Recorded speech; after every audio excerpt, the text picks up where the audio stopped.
Só compartilhar aqui.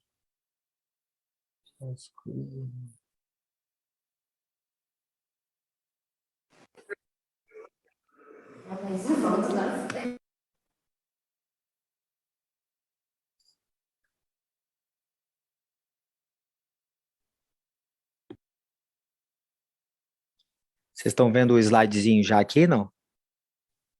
Sim, professor. Sim, professor. Beleza. Mais um minutinho a gente já começa, tá?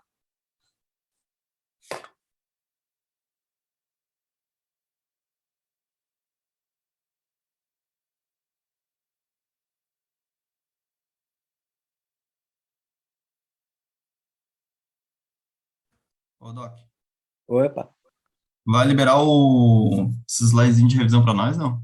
mando na sequência, Tá. tá? Já mando para vocês aí na sequência. Então vamos lá, galera. Bora começar. Antes, deixa eu só fazer um jabazinho para 2 alunos da 10ª fase que estão desesperados com o TCC deles e pediram para vocês responderem, quem puder, né, participar do TCC. É a Suelen e o Rômulo. Eles estão fazendo um TCC, fazendo uma pesquisa em estudantes de medicina, tá? Então, quem quiser ajudar a gurizada aí, daqui a pouco vocês vão estar nesse perrengue de TCC, acho que é válido, viu? Então, vamos lá. Bom, lembra que eu falei para vocês que a maioria das questões que eu faço é para tentar vocês firmarem o que vocês aprenderam na aula e botar na prática o que vai ser no dia a dia, tá? Então, as questões todas, quase todas, se não todas, eu não me lembro agora de cabeça, vão ser casos clínicos. Coisas nesse estilo aqui, ó. Vamos lá. Então, um cara de 32 anos mergulhou em água rasa, tá? Então, presta atenção nos detalhezinhos da história clínica dele. Então, um cara de 32 anos mergulhou em água rasa. Ele foi trazido pelo corpo de bombeiros em prancha rígida e colar cervical, tá? Ele estava em Frankel A, nível C7 para baixo. O reflexo bulbo cavernoso estava ausente. A pressão arterial dele estava 90 por 50 milímetros de mercúrio. A frequência cardíaca dele estava em 50 batimentos por minuto e diurese normal. Ele estava lúcido, orientado, tá? Contactuante. Então, vamos lá. Vamos pegar uma pessoa aqui, sortear alguém para me responder aqui. Valéria. Boa noite, Valéria. Perguntinha para ti. Se tu não souber, tu pode pedir ajuda, tá? Esse paciente está com 90 por 50 e 50 de batimento cardíaco. Que tipo de choque é esse?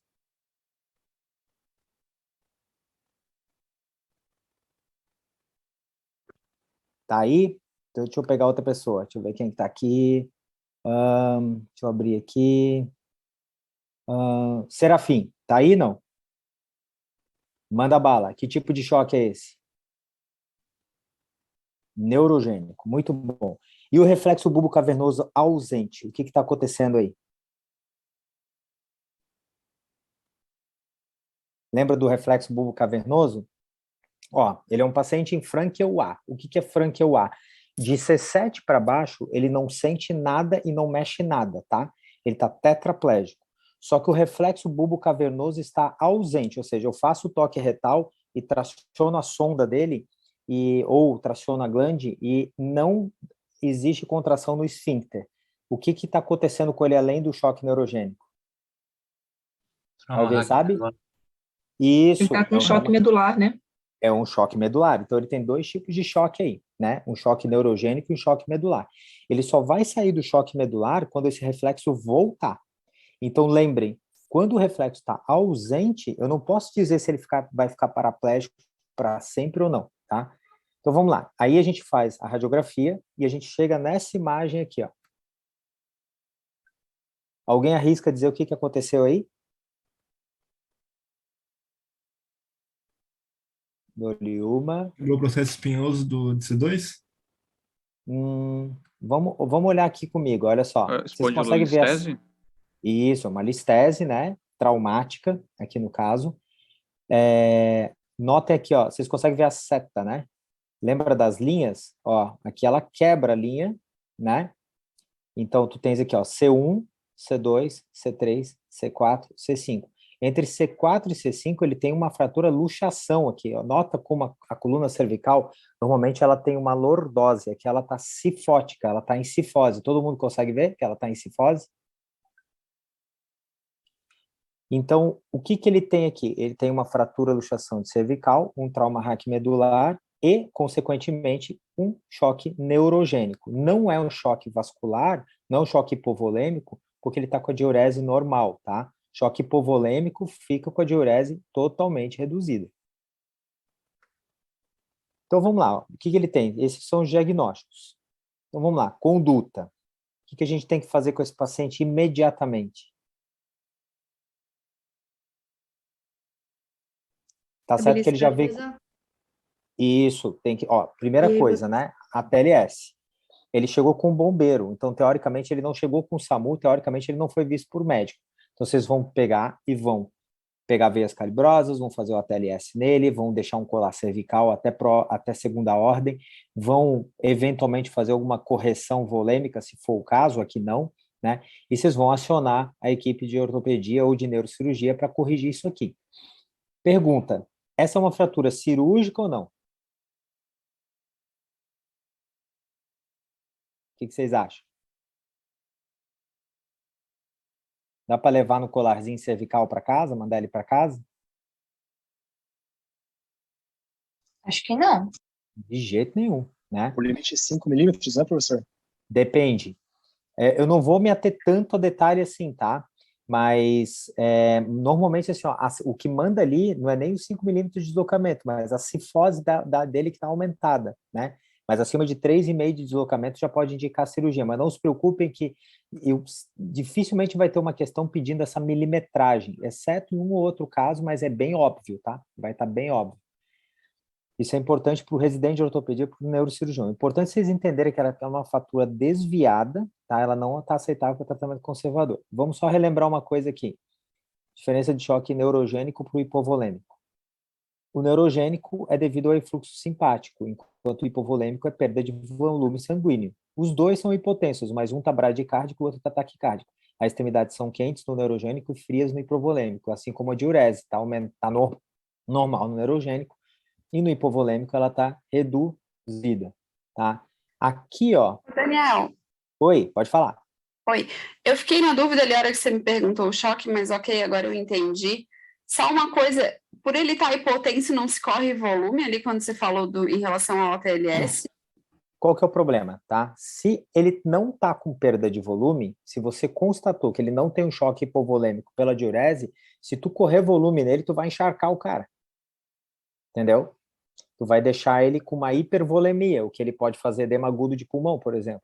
Você pode matar o paciente se você for com muita sede ao pote. Se você encarar aquilo como se fosse um choque neurogênico, hipovolêmico ao invés de neurogênico, porque, claro, né, se botar um sorim fisiológico, 500 ml rolando para pegar veia, beleza. Outra coisa é fazer aqueles volume grande que no ATLS faz para choque hipovolêmico, né?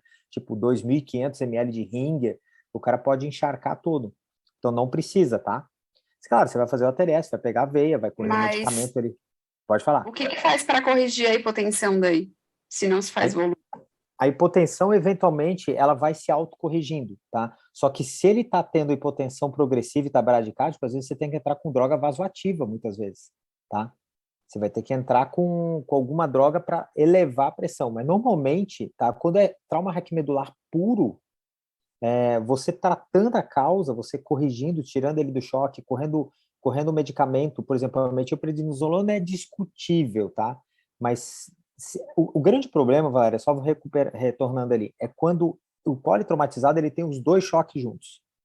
Aí tu fica na dúvida realmente, tá? Se ele está em choque hipovolêmico e choque neurogênico. O choque neurogênico por si só, ele se autocontrola, tá? A não ser que ele tenha um TCE maciço junto, aí tu vai ter que corrigir a causa básica, entendeu? Se, por exemplo, a pressão dele está caindo, ele vai começar a ter falha, ele vai morrer por hipotensão.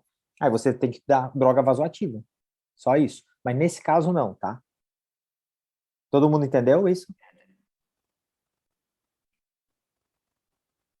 Então vamos lá. Aqui, ó, se quiser decorar um númerozinho, só por decorar, só para saber, aqui ele tem uma cifose acima de 11 graus, né? Então, a cifose é porque inclinou para frente, né? Aqui está em 17 graus a cifose dele, e a translação maior que 3,5. Então, isso aqui é cirúrgico. A metilprednisolona, para corrigir o choque medular, ela é discutível, tá? Mas aqui tu tem que fazer artrodese via posterior. Então, você tem que realinhar essa fratura e fixá-la. Isso aqui é uma urgência, tá, gente? Lembra que esse paciente, tempo aqui é medula, né? Então, se ele tá com edema, que ele tá com dano secundário na medula, se você demorar muito tempo para agir aqui, se ele tiver alguma chance de recuperar do choque medular e voltar a mexer algum membro, se eu demorar aqui, eu posso condenar esse indivíduo a ficar tetraplégico o resto da vida. Não quer dizer que se eu reduzir imediatamente e tratar, ele não possa ficar paraplégico, porque pode ter tido dano já logo no início, tá?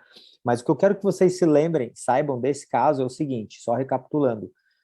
Ele tem, então, um choque neurogênico, porque a diurese está normal e a frequência cardíaca está baixa, tá? É o que diferencia do choque hipovolêmico. Ele está em choque medular porque o reflexo bulbo-cavernoso está ausente, e se o reflexo bulbo-cavernoso estivesse presente, ele já tinha saído do choque medular, tá? E a fratura ela é cirúrgica porque ela está bem desviada. Alguém tem alguma dúvida desse caso? Professor, Oi? ele só vai sair do choque medular então, após a artrodese? Não. Não necessariamente. O choque medular ele pode sair naturalmente do choque medular. Ele pode levar 6 horas, 12 horas, 24 horas, 36 horas, não mais do que isso, tá? Então, o ideal é você agir rápido, mas não independe do choque medular. O choque medular só vai dar o prognóstico, entendeu? Então, assim, vou te dar 3 cenários. Cenário 1, ele chegou no regional, está em choque medular, ou seja, o reflexo está ausente, e eu ajo a tempo, reduzo, fixo, e ele recupera 100% do movimento depois de 2, 3 dias. Esse seria um cenário maravilhoso, não teve dano nenhum na medula, tá? E, obviamente, ele saiu do choque medular sem nenhuma sequela. Cenário 2, ele chegou no regional, fez os exames, indicou a cirurgia, levou um tempo até sair a cirurgia, e ele saiu do choque medular. Quando ele saiu do choque medular, ele recuperou algum movimento, tá? Mas não todo o movimento, e nisso o cirurgião foi lá e fixou a coluna dele de qualquer maneira. Cenário número 3. Ele chegou a mesma coisa, ele não saiu do choque medular, eu operei ele, e quando saiu do choque medular, ele não recuperou nenhum tipo de movimento. Entendeu? Então, existem esses 3 cenários. Tá? Quem determina o prognóstico dele é o final do choque medular. Então, saiu do choque medular, eu não estou mexendo nada, provavelmente eu não vou mexer nada dali para frente. Agora, eu operando ou não, é independente disso, vai sair o choque medular, a não ser que ele tenha um baita de um hematoma comprimindo a medula, entendeu? E aí eu tenho que descomprimir rápido, porque a medula fica isquêmica ali, e aí ela fica isquêmica, ela vai morrendo, né? Ela vai necrosando, e aí o cara, se eu tinha alguma chance de salvá-lo, ele vai para água abaixo, porque eu demorei para fazer. Entendeu? Entendi. Obrigado. Beleza. Mais alguma dúvida, galera? Então, bora pro próximo. Facinho agora, tá? Gente, trauma contuso com bola, deformidade e inflexão da interfalangiana distal, queda de 50 graus. O que é isso? Como é que é o nome disso? Martelo. Dedo e Dedo e martelo. martelo. Alguém tem alguma dúvida disso? Flexão da interfalangiana distal, tá? Cai acima de 30 graus, se opera normalmente. Dedo e martelo. Deformidade acima de 30 graus, cirúrgico. Segunda deformidade, queda de altura, deformidade em hiperflexão da interfalangiana proximal e hiperextensão da interfalangiana distal. Como é o nome disso? Botoeira. Dedo em botoeira, muito bom. É uma lesão do tendão extensor central, porque a gente tem um tendão extensor só. Só que aqui, ó, ele tem uma inserçãozinha aqui, ele se abre de lado aqui. E aí, quando ele rompe essa barbatana do tendão, o dedo passa por dentro como se fosse uma casa de botão. E aí ele entra em flexão. E aqui, que por extensão, ele acaba estendendo a distal, tá? Então, é hiperflexão da interfalangiana proximal e hiperextensão da interfalangiana distal. E esse dedo aqui, ó, artrite reumatoide, deformidade e hiperextensão, tá errado aqui, da interfalangiana proximal e flexão da interfalangiana distal. O que é isso aqui? Cisne. Cisne. Sem erro, né? Todo mundo pegou? Dedo em pescoço de cisne. Olha lá como parece um pescoço de cisne, ó. Hiperextensão da interfalangiana proximal e hiperflexão da distal. A distal parece um dedo de martelo, tá? Ele também pode ser pós-traumático, mas é bem comum na artrite reumatoide. Teta, né? Filezinho, isso aí. Todo mundo já sabe. Meus residentes ainda confundem, sabia? Vamos lá. Caso 3. Jogador de rugby, 22 anos, sofre uma queda de altura sobre a mão espalmada, apresentando dor, deformidade e incapacidade funcional no ombro direito, tá? Então, dor, deformidade e incapacidade funcional no ombro direito. Como é que é o nome desse sinal aqui, ó? Não é a menina, é uma foto ilustrativa só. Dragona? Sinal da dragona, parabéns, estão sabendo. O que significa? Luxação glenomerular. Luxação glenomeral. Isso é uma emergência ou não? É. É uma emergência. É uma emergência ortopédica. Olha lá, ó. Então, você tem uma luxação glenomeral, né? E você tem que reduzir isso aqui, porque o período, além da dor desgraçada que esse cidadão vai estar tendo, a compressão, a ausência de nutrição do líquido sinovial na cartilagem vai fazer essa cartilagem morrer.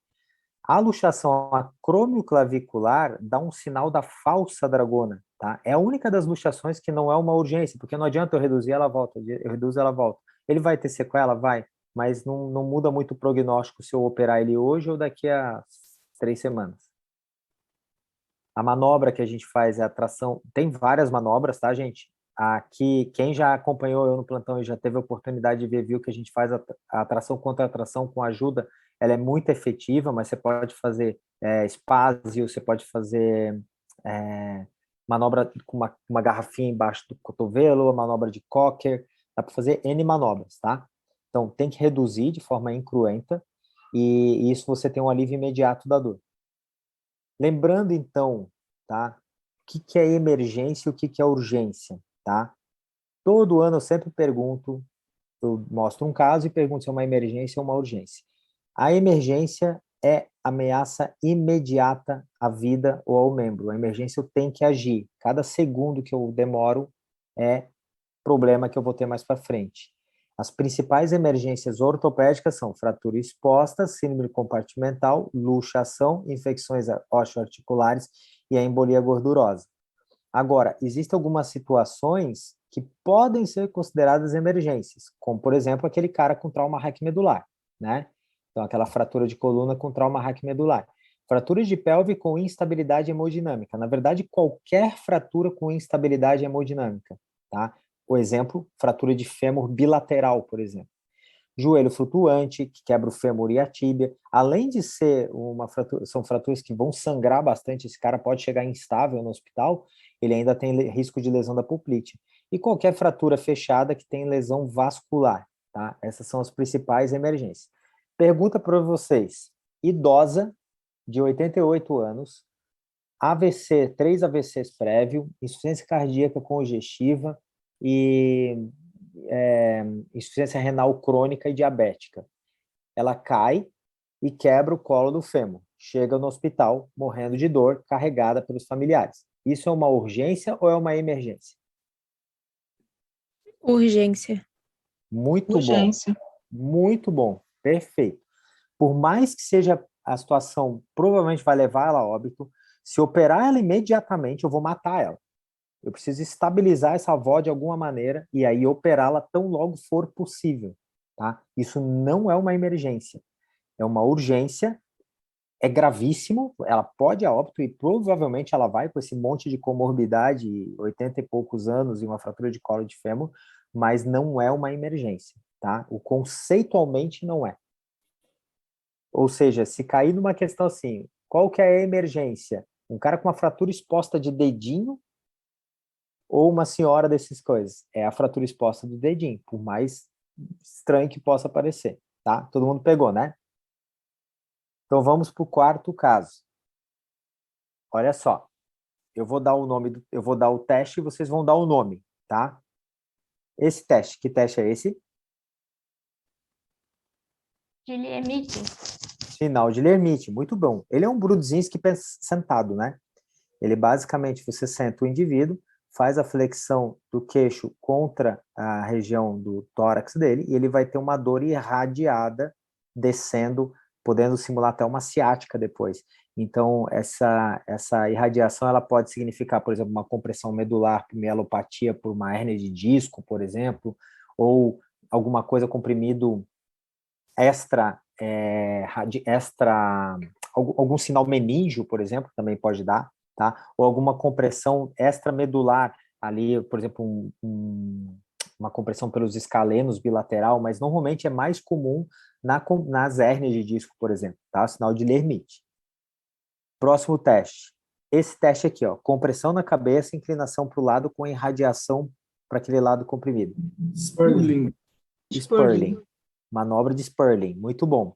E o sintoma é, quando eu inclino a cabeça para o lado, ele vai ter uma dor com irradiação, tá? Esse desenho aqui. Exemplo, hérnia de disco também. E esse teste aqui, ó, você faz uma tração da cabeça para cima. Como é esse nome desse teste? Tração. É uma distração, teste de distração, ou distraction, ou tração, né? E normalmente esse paciente ele vai ter um alívio, tá? Quando eu faço esse tipo de distração, se ele tiver uma compressão cervical, por exemplo. E esse teste aqui, ó, eu palpo o pulso do cidadão radial e eu peço para ele olhar para o lado da lesão, respirar fundo e trancar a respiração. Como é o nome dessa manobra? Adson. Manobra de Addison. Ela é positiva quando ele tem dor? O pulso perde Não. força, não é? O pulso diminui, exatamente. Não é dor. O que considera a positividade dessa manobra é a redução do pulso radial quando ele olha para o lado ipsilateral, tá? Ele olha para o lado ipsilateral, existe uma compressão aqui ao nível dos escalenos na subclávia. Se ele tiver, por exemplo, síndrome do desfiladeiro torácico, ou algo que comprima ali uma costela cervical, alguma coisa assim, e aí quando eu giro a cabeça para aquele lado, tem uma compressão e vai reduzir o pulso. Claro que ele vai ter o sintoma dele cérvico-braquialgia, né? Mas ele também pode ter, então, a irradiação. E lembra, é para o lado, mesmo lado da lesão, tá? Mesmo lado, ele olha para o lado que está testando, né? Vamos lá. Mais um caso. 48 anos. Colisão frontal. Presta bem atenção nesse caso, tá, gente? Tem umas pegadinhas aí. O cara bateu de frente aqui, ó. Oi? Posso tirar uma dúvida antes que você falou das manobras? Eu Com certeza. tô com uma dúvida. Naquela manobra, você não trouxe aí, mas tem uma manobra que é aquele teste de Thompson, que é do tendão de Aquiles. Certo. E ele é positivo quando não tem alteração ou ele é positivo quando tem alteração? Excelente pergunta, Daniele. Na verdade, isso é a pergunta de $1 milhão, tá? Porque isso gera confusão entre examinadores. Como eu aprendi, eu não sei como é que o Oliveira ensinou para vocês, tá? Mas como eu aprendi, a gente fala Thompson presente para lesão e Thompson ausente para lesão, entendeu? Então, teoricamente, o Thompson ele é positivo quando tem lesão, ou seja, você aperta a panturrilha e o pé não mexe, tá? Agora, se cair a questão dúbia, se a questão for dúbia, não sei se tem essa questão, tá? Mas se cair essa questão e tiver muito dúbia, cabe um apelo, tá bom? Mas normalmente a gente é bem específico, assim, ó, o cara faz a manobra de Thompson, aperta a panturrilha e o pé não mexe. O que significa isso? Ele tem uma lesão no tendão de Aquiles, entendeu? Beleza, professor, obrigada. Se eu Fala. não me engano, o Oliveira disse que Thompson positivo é que não tinha lesão, tá? Só para... Ele falou isso sim. E com Sim, lesão, não- e o negativo é o rompido. Tu Isso. vê que gera dúvida, né? Na Eu falei maneira como porque eu se aprendi. cair na prova é dele a questão, né? Daí o pessoal não- Exatamente. Se cair na prova é dele, foi ele que deu. eu aprendi assim, ó, o pessoal do grupo do pé lá do regional, eles falam assim, ó, Thompson presente para lesão, Thompson ausente para lesão. Mas, gente, isso é uma confusão universal, tá? É uma confusão universal. Mas se ele deu assim na aula, leve em consideração o que ele deu, porque eu não botei questão sobre isso, tá bom? Prometo para vocês. Então, vamos lá. Colisão frontal, tá? Então, ele chega no hospital em prancha rígida, com o membro inferior direito em flexão, adução e rotação interna. Essa posição aqui, ó. Alguém sabe o que aconteceu? Luxação posterior do quadril? Luxação posterior do quadril, trauma do painel, né? Quando o joelho está dobrado, bate o carro contra o joelho e o quadril luxa para trás. Aí, claro que a gente vai fazer os exames complementares, radiografia e tal, mas eu vou mostrar a radiografia dele para vocês. Está aqui a radiografia. Qual a conduta? Eu acredito que primeiro deve fazer a redução. Redução. Muito bom. É. Feita a redução. Só isso? Ele tem uma disjunção pélvica também ali, né? Parabéns, Ellen. Muito bom. Fratura em livro aberto, né? É uma fratura em livro aberto gravíssima, tá, gente? A luxação de quadril é o de menos. Olha o quadril luxado aqui. Na verdade, é uma emergência? Só que a luxação do quadril não mata o cara. Essa pelve aberta mata, né? Então, ele tem ainda fratura de isquio aqui, tem luxação do quadril, tá aberta a sacroiliaca aqui, tem um open book, né? Um livro aberto enorme aqui. Então, vamos dificultar o caso, tá? Então, ele está em Glasgow 7, entubado, ele já está com dreno de tórax, a PA dele está 70/40, a frequência cardíaca dele está em 130. Esse cara, ele é o quê? Ele é um paciente instável ou crítico, né? Então, ele não é um paciente estável. E, com certeza, ele vai estar com a diurese reduzida, com certeza eu vou ter que encharcar ele de volume e, eventualmente, botar droga vasoativa se ele não está sustentando a PA dele e a frequência cardíaca. Sem contar que eu vou coletar sangue, né, e fazer transfusão. E, principalmente, o que eu tenho que fazer com isso aqui? Estabilizar a pelve. Estabilizar a pelve. Como é que é o nome do processo que a gente chama? Controle de danos. Damage control. Damage control, né? Eu tenho que fazer controle de danos. Qual que é o método para fixação de fraturas padrão ouro para controle de danos? Fixador externo. Fixador externo. Eu não vou botar tala, eu não vou botar faixa, eu não vou botar haste, eu não vou botar parafuso, eu vou botar um fixador externo, botar esse cara na UTI, e assim que ele estabilizar, aí eu faço as correções definitivas, tá? Então, ele tem uma fratura de pelve instável e uma luxação de quadril. Então, foi reduzido o quadril. Ele tinha duas emergências aqui, né? O quadril luxado mais a pelve aberta com sangramento ativo. Eu vou lá, faço uma redução incruenta do quadril, faço uma fixação externa da pelva, dou suporte e faço controle hemodinâmico, suporte de UTI até ele sobreviver, né? Até ele ficar estável. Então, lembrando que, só dar uma lembrança para vocês, né? A gente tem praticamente 4 tipos de paciente. O paciente estável, o paciente instável, o paciente borderline, que é o limítrofe, e o paciente crítico, aquele que provavelmente vai morrer, tá? O crítico é aquele paciente que já está morto e não sabe, né? Quando a gente falar em questões, normalmente eu vou me limitar aos instáveis e eventualmente estáveis e eventualmente críticos, tá? O borderline, ele gera confusão, porque é aquele que tu não sabe se ele está instável ou estável. Aí tem vários scores para você se lembrar, quando a pressão arterial média pulmonar é acima de 24. Eu não vou perguntar isso, tá, gente? Isso aqui a gente não sabe de cabeça. Eu não vou ficar calculando ISS, que é o score de trauma, tá? Isso é só para saber que existe. É importante, quem quiser trabalhar com trauma depois, seguir em frente, mas é importante identificar clinicamente, mesmo com a pressão arterial, com os traumas dele, será um paciente instável ou estável, tá? Então, lembrem, controle de danos normalmente são realizados com fixador externo, é o padrão ouro. Então, assim, vou dar outro cenário para vocês. Fratura de fêmur bilateral, com trauma torácico associado ou com TCE associado, ou fratura de tíbia com TCE mais trauma torácico associado, é igual ao controle de danos, tá? Não vão querer botar uma haste, uma placa, nada disso, tá?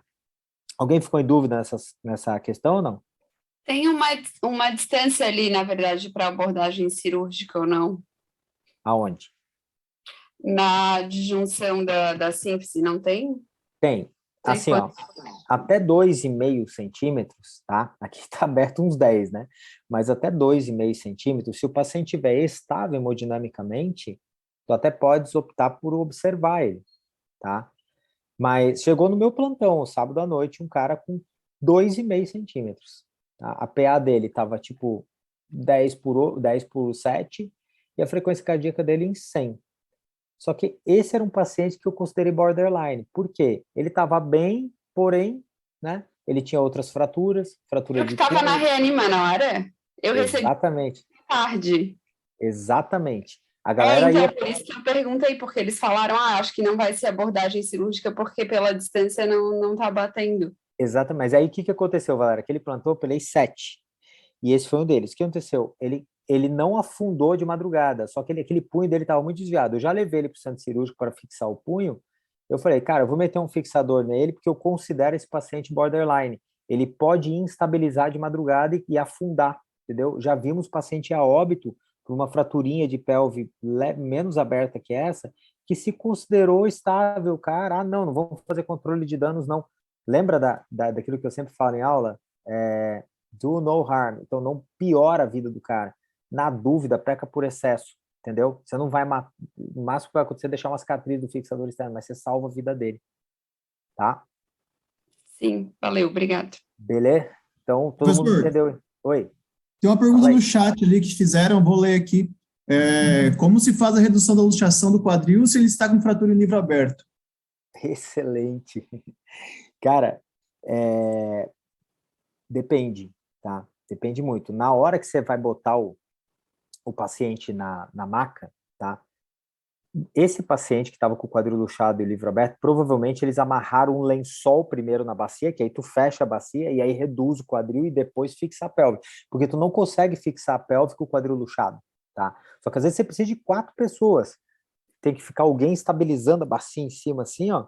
E aí tu reduz o quadril e depois tu fixa a pelve, entendeu? É muito difícil fixar a pelve e depois reduzir o quadril. Mais alguma dúvida? Então vamos para mais um casinho aqui.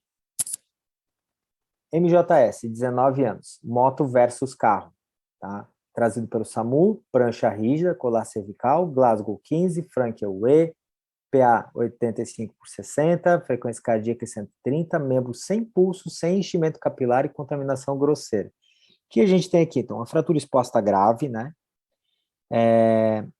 Um paciente em choque hipovolêmico, provavelmente às custas disso aqui, né? Vamos partir do princípio que ele não tem mais nada. É uma emergência ortopédica. Aqui está a fratura, então tem perda óssea bem desviada. E o pior, ele não tem enchimento capilar e não tem perfusão, tá?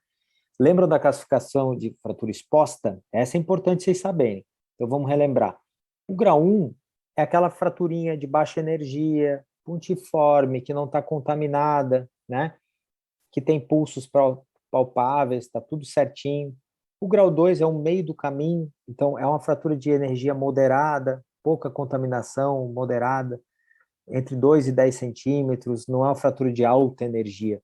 E o grau 3 é qualquer um desses itens que eu vou citar para vocês agora. Muita contaminação e ou trauma grave, esmagamento, fraturas complexas e ou alta energia, exemplo, arma de fogo. A arma de fogo às vezes faz um ferimento pontiforme, só que a energia é alta e ela é contaminada, tá? Exemplo, aquele cara que torce o tornozelo, faz uma fraturinha de fíbula pontiforme, mas foi no lodo, na lama, né? Então já vira grau 3. Aí o grau 3 ele é subdividido em 3 tipos. Se eu consigo fechar a ferida, se eu fixo e fecho a ferida, é 3A. Se eu não consigo fechar a ferida, é 3B. E se eu tenho uma lesão vascular que precisa reparo, é uma 3C. Essa aqui é qual? 3C. 3C? 3C. Se fosse uma fratura pontiforme, limpinha, transversinha, e não tivesse o pulso arterial, nem tibial posterior, nem tibial anterior, ou seja, o membro tivesse isquêmico, automaticamente viraria 3C também, tá? Então, a lesão vascular que exige reparo é quem manda no grau 3. Existe um critério chamado MES, tá? O MES é um critério que a gente indica amputação ou não. Não vou perguntar na prova, tá? Não preciso decorar. Esse caso dele, já tinha hipotensão prolongada, ele foi um massive crushing, só aqui ele já soma 7, ó.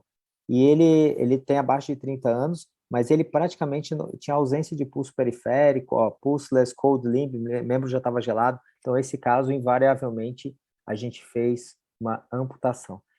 E ele é um paciente instável também, então tem que agir rápido, tá? Senão ele sangra. Deixa eu só pegar mais um caso que não está nessa aula, que eu acho que é importante para vocês saberem. Eu não me lembro se eu fiz questão, mas eu acho que sim. Só pegar aqui, um minutinho.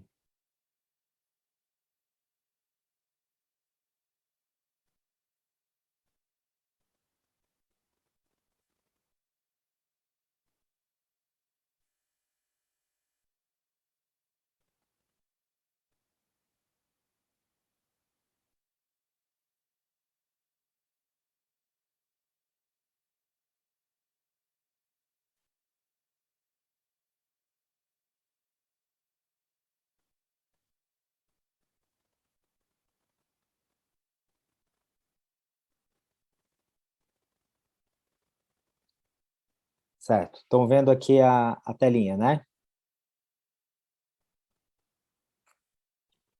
Então vamos lá.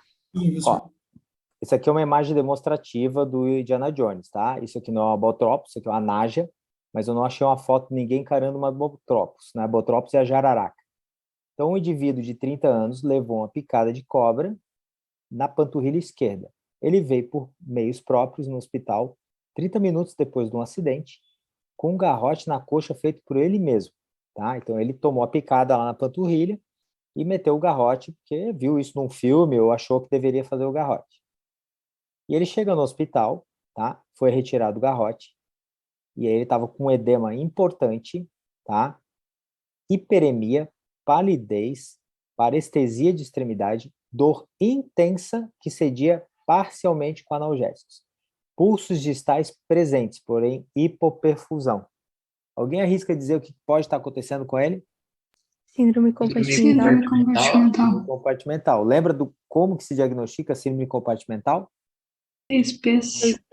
6Ps, né? PEN, dor intensa, que cede ou não com analgésico, mas normalmente não cede, tá? Ele pode ter palidez, ele pode ter parestesia, pode ter redução de pulso, que seria a última coisa, e ainda tem a pressão e a paresia, né? Ele não perde a mobilidade. Só que aqui, olha, notem como tá hiperêmico, tá vendo?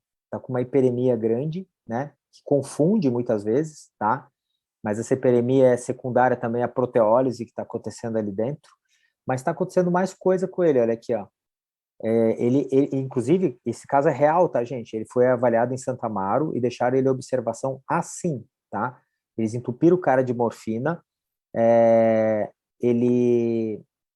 começaram a dar o soro antiofídico lá para ele, né? E deixaram o cara lá. E aí, depois de 6 horas, essa dor que era moderada, intensa, ela ficou intensa a extensão passiva, mas começou a cair a diurese do cara, a PA dele caiu, a temperatura corporal dele aumentou, a CPK dele foi em 58.000 e a creatinina em 3,8. Alguém sabe o que está acontecendo com ele? Abdomiólise. Abdomiólise, muito bom. Então, como é que é o tratamento dele? O que a gente tem que fazer com esse paciente? Fasciotomia. Fasciotomia, abre de cabo a rabo sem dó nem piedade, né? E o que mais? Eu acredito que tem que fazer uma reposição volêmica, mandar para UTI, fazer, quem sabe, uma futura, sei lá, diálise. Já colocou aí. É isso. É o que eu quero que vocês saiam daqui sabendo, entendeu? Síndrome compartimental é lesão grave, é diagnosticada clinicamente, tá? Não tem exame, não esperem reduzir o pulso. Tá tenso, tá duro, tá pálido, dói pra cacete a extensão passiva, não cede com analgésico e a história é compatível, exemplo, picada de cobra, trauma, fechado, né, sem ser fratura exposta, uns de mobilização apertada, algum implante colocado ali, desconfiem e abram. E a rabdomiólise veio junto com o pacote, porque ele fez uma proteólise intensa, né? O Garrote acho que potencializou isso, e aí ele foi para UTI e ele sobreviveu, esse carinha, tá? Ô, professor, Então vamos por que lembrar. a pressão caiu tanto?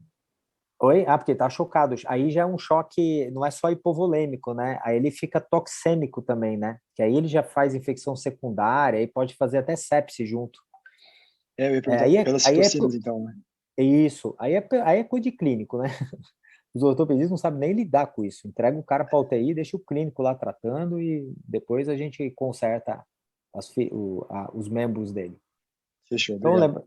lembrar dos P's, né? Pain pressure, ou pressão, né? Aumento da pressão ou tensão no compartimento. Pallor, parestesia. Pallor é palidez, parestesia, paresia e pulseless, tá? Redução de pulso. Vamos ver se tem mais algum caso interessante. Ah, esse aqui, ó. Briga de facão, trauma contuso na região volar do antebraço direito, perda de sensibilidade parcial e flexão completa dos flexores do segundo ao quinto dedos. Tá? Então, a perda de sensibilidade era nesse azul aqui, ó. Ó a ferida dele, tamanho da ferida, tá? Ele não tem fratura, essa aqui é a ferida, ó. Tá vendo? Mas o osso está intacto, tá? E ele não consegue flexionar do segundo até o quinto dedo. Ele perdeu todas as flexões, mas a sensibilidade dele é perdida na região azulzinha aqui, ó. Ele tem 2 diagnósticos. Quais são? Lesão do nervo ulnar. Lesão do nervo ulnar. Provavelmente uma neurotimese, né? Uma lesão completa do nervo. O que mais?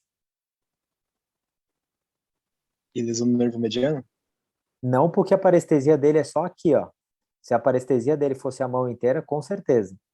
Quem mais que ele pode romper aqui? Cortou com a facão usada? Ah, tendão, né? C6. Tem 2 flexores, né? Todos os tendões flexores dele do segundo até o quinto dedo. Ele faz a lesão completa dos flexores aqui. Vocês, muitos de vocês não vão ser ortopedistas, mas vocês vão atender caso assim, tá? O que vocês vão fazer lá na cidade que vocês estiverem atendendo, no posto de saúde, ou na UPA, ou até no hospital, antes de levar para o ortopedista? O que vocês podem... Vamos supor que não tem ortopedista no hospital. O que vocês podem fazer aqui? Fechar a pele e encaminhar. Fechar a pele. Lavar, fechar a pele e encaminhar. Diferente da fratura exposta. A fratura exposta vocês não mexam. Botam uma compressinha ali, botam uma tala, manda o cara para o hospital. Aqui, vocês estão autorizados a fazer uma limpeza. Pode falar. Esse negócio da fratura exposta, eu lembro que tu tinha falado que não era pra gente mexer de jeito nenhum, nem lavar, nem nada. Bota o curativo estéreo, né? Tipo, estabiliza e tal, e manda. Mas acho que na aula do Daniel ele tinha falado que deveria lavar, uma coisa assim, daí, tipo, e tinha algumas informações meio contraditórias, assim. Tá, olha só. Tratamento de fratura exposta, tá? De maneira geral, é lavar pra caramba e fixar, tá? Só que, vamos botar uma situação prática aqui. Você tá lá na UPA da Palhoça. Chega um cara com uma fratura exposta da perna. Essa lavagem, ela tem que ser feita em centro cirúrgico, tá? Ela tem que ser feita em centro cirúrgico. Ela não deve ser feita na emergência. E você não tem centro cirúrgico lá, muitas vezes. O que você pode fazer é tirar alguma coisa grosseira que está ali. Vamos supor que seja de barro, você vai só identificar, você vai tirar a compressa, vai analisar, você tira alguma coisa grosseira, vai lá e fecha, mas você não vai ficar lavando ali o ferimento ali embaixo, entendeu? Tá, De beleza. maneira alguma. Obrigada. De maneira alguma. Até porque muitas vezes o próprio colega do SAMU que atendeu lá no local do acidente ou o bombeiro, eles já fizeram essa limpeza grosseira. E vão botar e vão levar e vão indicar ele para algum hospital. Agora, assim, ó, ali na questão, o enunciado, ele vai estar bem claro. Qual que é a melhor conduta ortopédica? Aí sim, se for a pergunta qual que é a melhor conduta ortopédica, aí você vai falar que é lavar pra caramba, desbridar, retirar os tecidos desvitalizados, botar um fixador externo ou uma síntese interna, se for o caso, cuidado com preservar as partes moles, retirar os tecidos mortos, iniciar antibiótico terapia antitetânica, entendeu? Então, se for a conduta ortopédica, você se põe na situação que tu és a ortopedista lá de plantão na hora, entendeu? Sim. Obrigada. Beleza. Vê se tem algum outro Professor, caso. Oi, uma, pode falar. uma dúvida nesse caso. Antes de eu suturar a pele ali, eu faria um raio-x para ver se tem uma fratura associada, para descartar uma fratura, possível fratura exposta, já que está aberta ali, sangrando. Com certeza. Se tu tens radiografia no teu posto de saúde, ou na tua UPA, e muitos têm, tá? Você cobre a ferida, faz um raio-x. Vamos supor que você não tenha, e realmente você está na dúvida se está quebrado ou não. E tu não é o ortopedista. Aí, na dúvida, você não sutura, você bota compressa e trata como se fosse uma fratura exposta. Você manda ele para o hospital regional, liga para o colega lá, ó, o cara tomou uma facãozada no antebraço, eu não tenho raio-x aqui, eu não sei se ele tem fratura exposta ou não, mas eu já identifiquei que ele tem lesão dos nervos, do nervo ulnar e dos flexores, então eu vou encaminhar para ti, tá? Beleza? Beleza. Agora, se tu tiver uma radiografia na tua mão, tu radiografa, beleza, não tem fratura, aí não é uma fratura exposta. Aí eu posso lavar pra caramba e posso fechar aquilo que eu conseguir para diminuir o sangramento e tal, para facilitar a vida do colega que for operar depois. Beleza? Tranquilo, obrigado. Tá.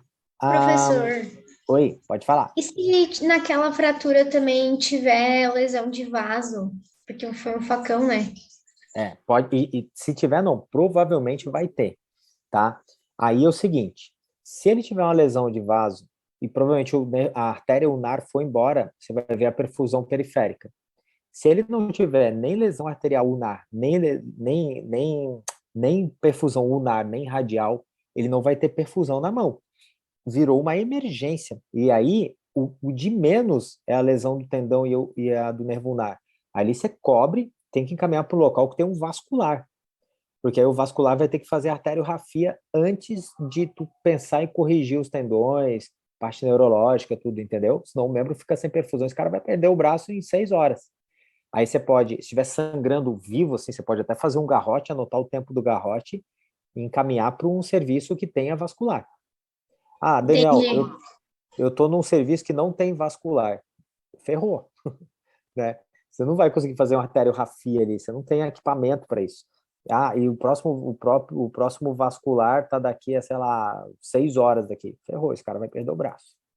E aqui em Santa Catarina, graças a Deus, não acontece, mas com certeza, se o indivíduo desse sofrer uma queda dessa, e lá em Fernando de Noronha, até evacuar ele para um serviço maior, vai levar horas, e ele vai perder o braço. Já aconteceu, eu tenho uma paciente que em Noronha passou uma lancha por ela, a hélice cortou a perna dela, ela ficou 18 horas lá na clínica, lá em Fernando de Noronha, o colega lá lavou, fez o que podia, mas não tinha ortopedista, não tinha nada. Quando ela chegou em Recife, levaram para o hospital, ela amputou a perna, não teve jeito, né? Paciência. Gente, Professor, oi, pode falar. ali no caso anterior dessa lesão do nervo ulnar, teria, tipo, se fosse uma lesão de nervo assim normal, tem que avaliar aquela classificação, a neuropraxia, neurotimese. Essa Como que faz classificação, essa avaliação daí? isso, essa classificação é assim, ó, ela é muito macroscópica, tá? Você vai ter que analisar o nervo mesmo. Só que assim, são situações, por exemplo, assim, ó, você dá uma cotovelada no armário, tá? Você fica com parestesia e perda de motricidade por um tempo. Isso aí foi neuropraxia, tá? Quando você tem um corte um pouco mais profundo, aí teve uma lesão cortante mesmo, ou uma compressiva, aí você vai ter axoniotimese ou neurotimese, mas aí você vai ter que analisar o tendão, o nervo, perdão. Não tem como você fazer isso clinicamente. Quem vai fazer isso é o microcirurgião. Por quê? Ele vai lá no nervo, vai usar a lupa dele e ele vai identificar se tem lesão parcial ou completa do nervo, entendeu? A neuropraxia tu consegue diagnosticar clinicamente, tá? É aquela batidinha que você dá no cotovelo, que às vezes pode levar horas para voltar, ou dias, ou quando você fica dormindo em cima do braço, acorda com o braço todo formigando e dormente. Isso é uma neuropraxia, né? Tá bom? Beleza. Vamos para mais um casinho, último casinho aqui, ó. Queda de altura, trauma no cotovelo, tá? Ó, ele chega com dor, edema e incapacidade de extensão do cotovelo. Chega caminhando na clínica, tá? Ele não chega trazido para o hospital, nada. Mas aí, como vocês são excelentes médicos, vocês vão fazer a avaliação completa e vai ver que ele está em Glasgow 15, Frank Away, PA 12/8, frequência cardíaca 80, não tem mais nenhuma lesão. Então, aqui eu estou autorizado a fazer o Early Total Care, é um paciente estável, tá? Por ser uma fratura articular, né, eu vou optar por estabilidade o quê? Absoluta, tá? Por quê? Porque eu vou dar mobilidade precoce, a estabilidade absoluta, ela não faz calo, então faz uma consolidação primária, né? Compressão entre os fragmentos, e aí com isso não tem formação de calo. E ela é muito bem indicada, a estabilidade absoluta, em fraturas articulares, tá? Na verdade, vamos relembrar isso aqui.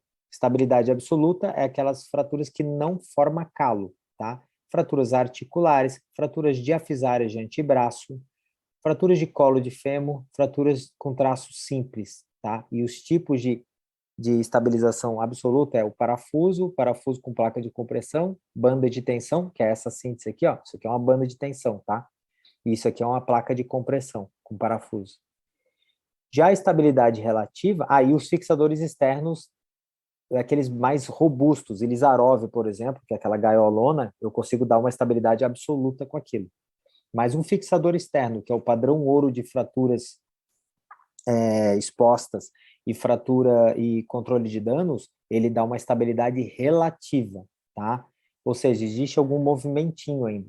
E estabilidade relativa é indicada em fraturas diafisárias de ossos longos, por exemplo, fêmur e tíbia, tá? Fraturas de antebraço em osso imaturo, criança, por exemplo. Fraturas diafisárias cominutivas. Fraturas muito cominutivas, você não consegue fazer estabilidade absoluta. E aí, o gesso, que vocês vão ter à tarde, amanhã, amanhã não, quinta-feira, desculpa. Ele é uma forma de estabilidade relativa, a haste intramedular, a placa ponte, o fixador interno e o fixador externo. Lembrando o seguinte, ó, a haste intramedular, ele é o padrão ouro para fixação definitiva de ossos longos, tá? Fêmur e tíbia, mas não para controle de danos. Controle de danos é com fixador externo, tá bom? Ô, professor, Oi. numa fratura de maléolo com a abertura da sindesmose desviada, faz com placa e parafuso, faz o tratamento absoluto? Se ele for um paciente estável, tu já está autorizado a fazer o tratamento absoluto definitivo na hora, tá? E aí, se tiver luxado, é uma emergência, tá? Então, você tem que levar para o centro cirúrgico, reduzir a fratura e já fixar ela. Se ele não tiver luxado, se não tiver deslocada, não tiver perda de congruência da articulação, às vezes abre a sindesmose, mas não está luxado, né? Não está fora do lugar o tornozelo. Aí você pode fazer uma cirurgia num período, num segundo tempo com calma, né? E já fazer a fixação definitiva, tá? E aí você tem que botar placa parafuso, fechar a sindesmose, fazer tudo certinho. Lembra os princípios, né? Então, princípios básicos: restaurar a anatomia, estabilidade absoluta ou relativa, preservar o suprimento sanguíneo e reabilitação precoce. Aqui é um outro casinho, ó. Aqui é um casinho que mais ou menos ilustra isso, ó. Então, essa mulher aqui, ela caiu de mountain bike, ela fez uma fratura de rádio com luxação da radionar distal. Alguém sabe o nome dessa fratura? Galease? Galease. Parabéns, estão estudando, hein? Show de bola. Fratura luxação de Galease. Isso é uma emergência. Por quê? Porque tá luxado, tá? E aqui, ó, fratura diafisária de antebraço, eu vou lá e faço o Early Total Care, né? Porque é uma paciente estável, e eu boto uma placa de compressão que vai fazer uma consolidação primária, sem formação de calo. Aqui ele fixou a radionar distal também, porque estava luxado. Então, gente, era isso que eu tinha para falar para vocês. Tenho certeza que a maioria esmagadora de vocês, pelo menos nas nossas questões, eu falo pelas minhas, tá? Mas eu acho que o Dani também não vai fazer muito diferente da minha. Vocês vão tirar acima de 7, com certeza. Espero que neuro e demais assuntos vocês vão bem também. Mas não se preocupe, tem mais 2 provas pela frente. Tem a 2 e a 3 para quem pegar a prova, beleza? Alguém tem mais alguma dúvida? Ô, professor, só ali na questão das luxações, na tua aula tu colocou ali emergência, né? E na aula do Dani, na luxação glenumeral, tá urgência. Aí eu fiquei em dúvida nisso só. Emergência, né? Glenumeral é emergência. Tá, luxação acromioclavicular, tá? É aquela... Pô, ontem a gente atendeu 3. A gente bota uma tipó e manda o cara para casa, né? Essa aí tu pode considerar urgência. Se por acaso cair alguma questão dúbia, vocês nos falem, que aí a gente discute e a gente chega num consenso. Mas, assim, ó, luxação é emergência, tá? Luxação é emergência. Quantas questões vão ser? Vão ser 20 questões nossas. Minhas são 10, do Daniel Oliveira são 10, tá? Fechou, professor, valeu. Aí depois são mais, acho que 15 de neuro e 15 de reumato, se eu não me engano, tá? Se eu não me engano, acho que são 50 questões a prova. Mas eu não Exatamente tenho... isso. É isso, né? É. Então é isso, galera. Fechou? Beleza, professor. Obrigado. Então Obrigada, tá. professor. Boa prova para noite. vocês. Boa noite. Obrigado, boa noite. Até quinta, então. Abraço. Valeu, obrigada.